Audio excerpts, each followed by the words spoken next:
mwakoze nyakwa Pastor nagira ngo mutwibwire hanyuma mutubwire ibijyanye ni gahunda mwateguye tubwire impamvu mwayiteguye ihuje bande igamije iki muri sanye musobanura ibyayo. Murakoze cyane ni Pastor Jean Sibomana kaba umuvugizi w'itorero rya Pentecote mu Rwanda ADPR. Nibyo koko twahuje urubyiruko hano i Muhanga, urubyiruko ruhagarariye abandi, urubyiruko ruturutse mu gihugu cyose, ruri mu nzego zitandukanye kuko hari abagize komite y'urubyiruko ku rwego rw'igihugu rwa ADPR, hakaba nanone abandi bahagarariye urubyiruko ku rwego rw'indembo cyangwa se intara, n'abandi bahagarariye urubyiruko ku rwego rwa paruwasi. Ubu dufite amaparuwasi 367, hakaba n'urubyiruko ruhagarariye urundi rubyiruko rwiga muri kaminuza bahurira mu muryango bita CEP, Communauté des étudiants pentecôtistes. Abo bose rero twashimiye yuko twagira umwiherero w'iminsi igera kuri 5 tukaganira ku bintu bitandukanye, ariko cyane cyane dushingiye ku nsanganyamatsiko igira iti uruhare rw'urubyiruko mu kubaka itorero ndetse n'igihugu. Iyo temu twayifatiye mu by'ukuri ku ijambo ry'Imana dusanga muri Bibiliya mu gitabo cy'Itangiriro ibice 41 38, aho dusanga inkuru za Yosefu wabaye umuntu w'imena ubaha Imana, uca bugufi imbere y'Imana hariya mu gihugu cya Misiri. Niko amateka abitubwira ushingiye kuri Bibiliya, ku buryo yaje kuba umuntu w'umumaro cyangwa w'ingirakamaro cyane hariya muri icyo gihugu, bituma Imana imuzamura inyujije n'ubundi umwami wategeka icyo gihugu ariwe Farawo, amuzamura amugira igisonga cye, aba muyobozi ku rwego rwa kabiri rw'igihugu. Ibyo yaje kubikesha kubera kubaha Imana no guca bugufi kwe imbere y'Imana. Tukaba rero twarateranije urubyiruko mu by'ukuri ruhagarariye abandi, dushingiye kuri iyo nsanganyamatsiko kugira ngo nabo babe abantu koko bingira umumaro muri iri torero ndetse no mu gihugu cyose muri rusange. Ni nayo mpamvu twasabye yuko baganirizwa mu buryo buhagije burambuye ku biganiro bitandukanye byo kubafasha kugira ngo barusheho ubwabo kumenya abari bo mu itorero, umumaro wabo mu itorero ndetse no mu gihugu. Ibi rero bizanabafasha kugira ngo n'urundi rubyiruko rwasigaye hari abaturuka mu maparuwase iwabo bazarugezeho ibyo bazaba bavanye ahangaha muri ibiganiro bitandukanye. Dufite ibyiringiro yuko urubyiruko rwacu mu gihe tugezemo mu by'ukuri n'imbaraga z'itorero kandi nazo mbaraga z'igihugu. Hamwe n'ibiganiro rero bateguriwe mu nsanganyamatsiko bahuriyeho, mu by'ukuri bizabafasha bibubake kandi byubake n'urundi rubyiruko. Ni nayo mpamvu rero twishimira kuba turi kumwe nabo muri ibiganiro byose, kandi dufite ibyo byiringiro yuko hazaboneka umusaruro ushimishije. Iyo dushingiye ku mateka agiye aba muri iki gihugu cy'u Rwanda, tubona ko mu by'ukuri menshi muri amateka ntabwo yabaye meza, kandi ibyo byose ugasanga urubyiruko rwaragiye rugiramo uruhare.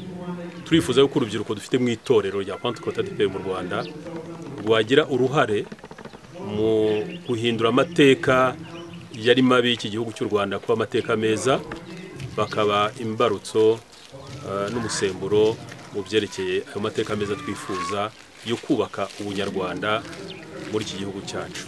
Kugeza ubu hari ibiganiro byinshi bimaze gutangwa kuva urubyiruko rwagera ahangaha muri aya mahugurwa.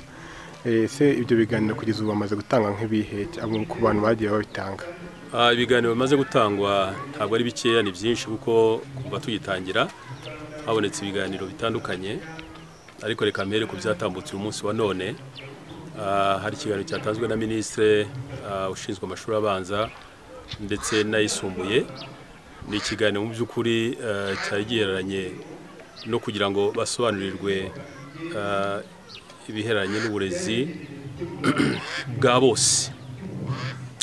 bose, kugira ngo mu gihe barimo nk'urubyiruko uzi neza yuko bagira ibibazo byinshi bitandukanye nabo turi kumwe ndetse barize kubisobanurirwa rero kugira ngo nabo nibasubira iwabo bashobore no gufasha no gusobanurira abandi ibyo ngibyo biba byiza cyane. Ikindi kiganiro cyatambutse uyu munsi wa none ni ikiganiro mu by'ukuri gishingiye ku cyatanzwe n'umunyamabanga nshingwabikorwa wa komisiyo y'igihugu y'ubumwe n'ubwiyunge.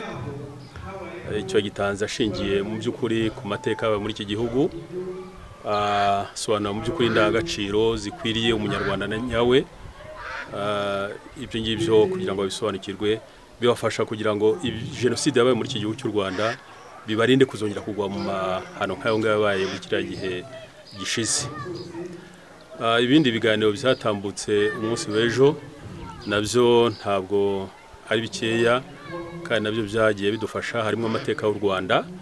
Ni byiza yuko urubyiruko rwacu rumenya amateka y'igihugu cy'u Rwanda.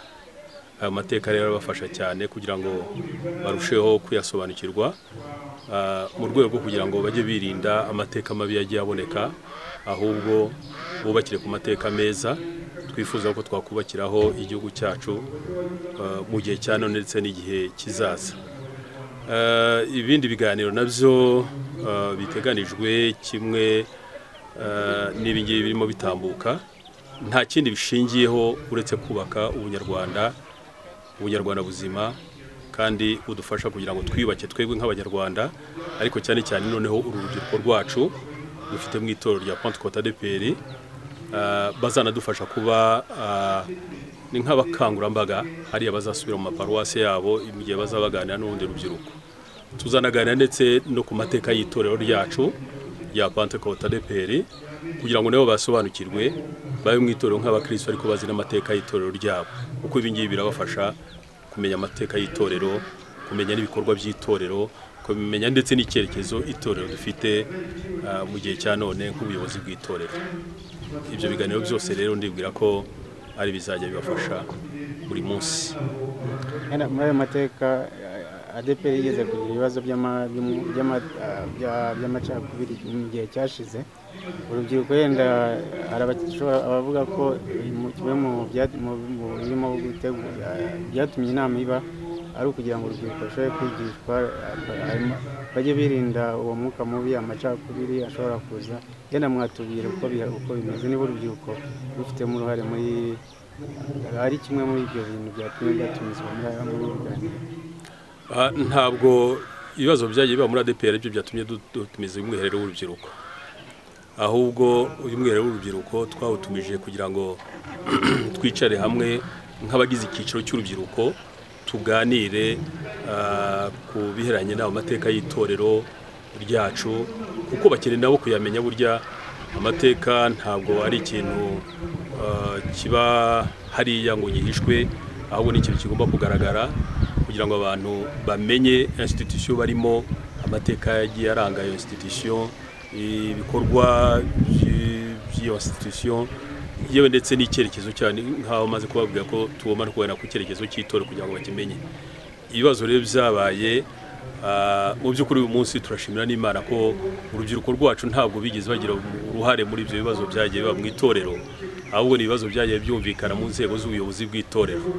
Ariko uyu munsi dushimira Imana ko ibyo bibazo Imana yagiye idufasha bikagenda bikemuka.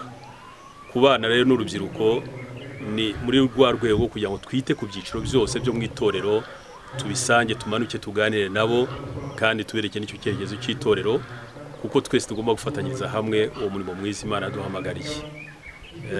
Ibyo rero tukumva ari byo gushimira Imana kandi ko turi kumwe n'urubyiruko rwose mu itorero, twumva tujyana kimwe, twumva kimwe, kandi kuba aha ngaha bakigishwa cyangwa se bakaganizwa no ku mateka y'igihugu cyacu, ibyo nabyo biradufasha kugira ngo nk'abanyarwanda bari mu itorero kimwe no kuba ari umunyarwanda muri iki gihugu cy'u Rwanda, ibyo nabyo byabafasha cyane. Ngasanga rero mu by'ukuri hari nk'ijambo nabaganirije mbabwira yuko Imana duhaye itorero nka Edeni yacu, Imana ikaduha u Rwanda rwacu nka Edeni yacu, kandi ikaduha n'inshingano. Ni byiza yuko tuganira n'ibyiciro byose, uyu mwiherero ukaba warahuje urubyiruko. Ikindi kandi nuko no mu gihe gishize twahuje n'abagore nabo tugana nabo tugirana umwiherero mu rwego rwabo rw'igihugu, dukora ndetse dusoza n'igiterane ku rwego rw'igihugu, nk'uko tuzasoza n'ubundi uyu mwiherero w'urubyiruko dukora igiterane cyabo. Ibi rero biradufasha cyane nk'ubuyobozi bw'itorero, kandi bigafasha nabo duhuye nabo kugira ngo bakomeze kwiyubaka ndetse no kumenya aho bavuye n'aho bageze ndetse n'aho barimo bagana mu kubaka itorero ndetse n'igihugu. Murakoze.